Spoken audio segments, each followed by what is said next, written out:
pessoa faz, dentro de outras entidades, outras formas de cultos religiosos, tudo que é forma de pessoas também rodarem por lá. Agora a diferença é ter discernimento e entender qual é o manifestar da palavra do Senhor. O Espírito Santo do Senhor é aquele que traz a confirmação. Nunca, em hipótese nenhuma, vai haver a forma de dizer: ah, é o Espírito Santo de Deus, e não haver a confirmação. O Espírito Santo do Senhor, ele não é julgador, ele é apenas aquele que traz o aviso. Como eu falei na semana passada, imagina eu dizer que eu tenho um amigo, que eu sou amiga de fulano e ciclano, e no dia que eu tenho uma oportunidade de fazer algo, eu vou chamar outras pessoas que não fazem parte do meu ciclo de amizade. Não foi isso que eu falei semana passada? Porque como eu comentei aqui, como é que eu vou dizer que eu sou amiga de todo mundo aqui, que eu tenho amigos, e que eu só vou chamar a Thalia, a Laís no dia que estava aqui, e a Diaconisa Maria para ir com dúvida se é o Espírito Santo ou não. A melhor forma de fazermos é questionar ele. O Espírito Santo é aquele amigo verdadeiro que, se for perguntarmos: Senhor, fala comigo, ele vai falar, se tivermos com os ouvidos abertos e dispostos a ouvir a palavra dele. Na carta de Apocalipse, quando é falado das cartas da Ásia, quem tem ouvido, ouça o que o Espírito diz à igreja. Aleluia. E agora nós iremos começar a falar sobre a função do Espírito Santo no Antigo Testamento. E quando eu estava aqui lendo mais cedo sobre esse texto, o Senhor me deu uma interpretação, pastor, do que nós ouvimos domingo pela manhã. O Senhor trouxe sobre mim a confirmação sobre a palavra que foi falada. E aqui no primeiro livro do profeta Samuel, capítulo 10, versículo 6, diz assim: primeiro livro de Samuel, capítulo 10, versículo 6: e o Espírito do Senhor se apodera de ti, e profetizará com eles, e tornar-te-á um outro homem. Aqui o Senhor está falando quando Saul é escolhido como rei. A Bíblia fala que o povo de Israel queria porque queria um rei. E Samuel, ele se entristeceu porque ele achou que o povo estava rejeitando ele.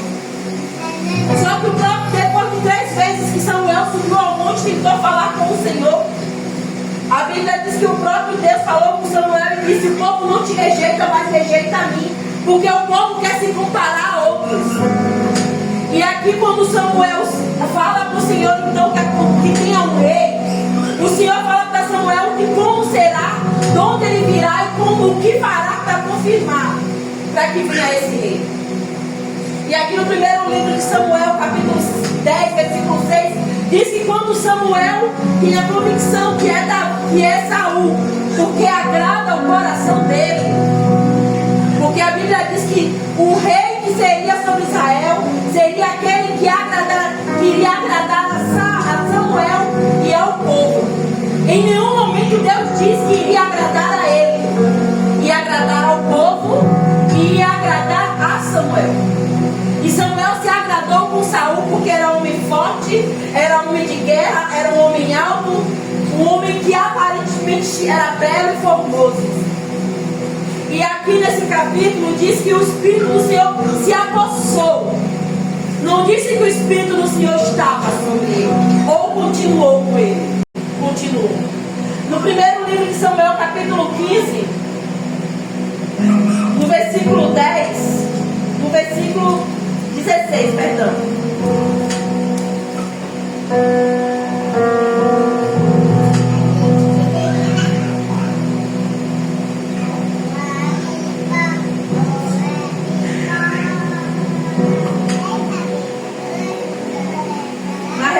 Versículo 10 e versículo 11 diz assim: então veio a palavra do Senhor a Samuel dizendo: arrependo-me de haver posto a Saul como rei, porquanto deixou de me seguir e não cumpriu as minhas palavras. Então Samuel se reconstritou e toda a noite clamou ao Senhor. No versículo 28 desse mesmo capítulo diz assim: então Samuel lhe disse: o Senhor tem rasgado de ti hoje o reino de Israel, e o tem dado ao teu próximo melhor do que a tu. Quando Saul achou que já podia mais do que Deus. Saul começou a escutar apenas a sua própria vontade, o seu próprio querer. Saul pensou apenas no que agradava a ele. Tanto que o próprio Deus falou para Samuel que Saul estava fazendo tudo que era contrário ao que o Senhor ensinava. Mas Saul, ele achava que por ele ter o trono, por ele ser o rei, por ele morar no palácio, por ele ser aclamado, superior, que Saul podia fazer o que queria. A Bíblia fala que Saul, ele não agradava mais o Senhor, não porque ele deixava de ser de guerra, não porque ele deixava de ser um rei justo, mas porque Saul queria achar que sabia até mais do que Deus. Saul queria achar que ele tinha a autoridade maior do que o Senhor, maior do que o sacerdote, porque ele achava que se ele tinha uma coroa, se ele tinha um cetro, se ele morava no palácio, então ele tinha maior autoridade. E tudo que o Senhor mandava fazer, Saul fazia totalmente ao contrário. Até que chega nesse capítulo 15, na realidade no capítulo 14 em diante, o Senhor fala para Samuel que não havia Davi, que Saul, perdão, não é mais digno, porque Saul estava totalmente sendo contrário à palavra. E Samuel, por misericórdia, por olhar apenas por aparência, pediu a Deus mais uma chance.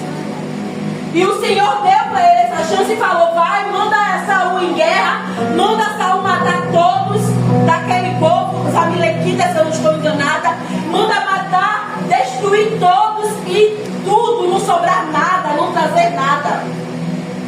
Mas a Bíblia fala que Saul, ao encontrar o rei, ele decidiu por conta própria colocar o rei como escravo dele.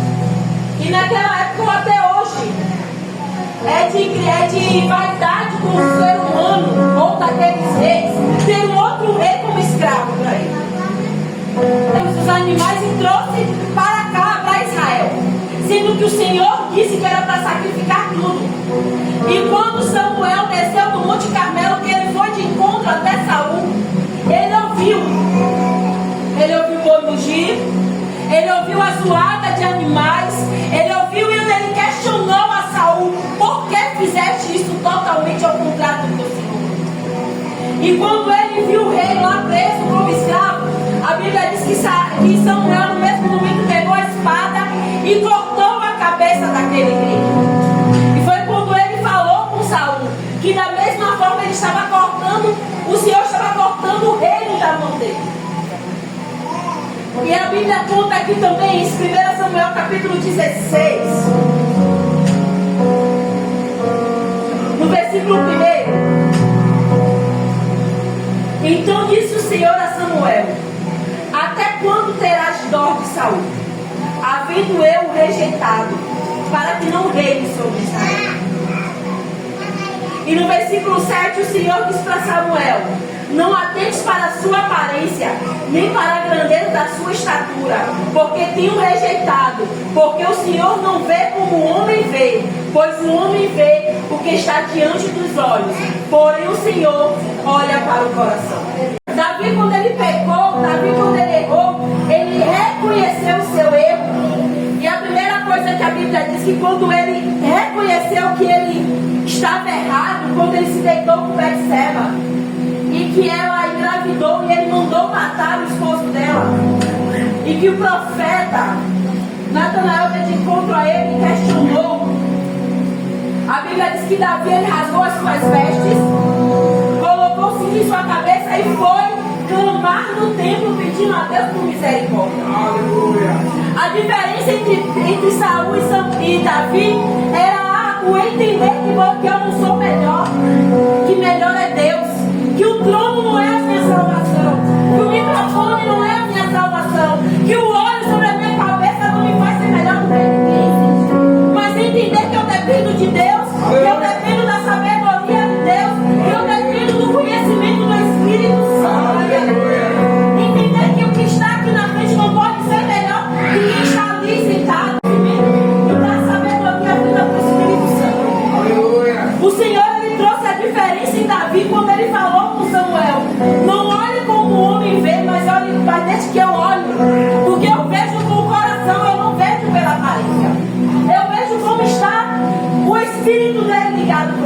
E a função do Espírito Santo no Antigo Testamento é executiva da divindade, operando tanto na esfera física como na moral. Por intermédio do Espírito, Deus criou e preserva o universo.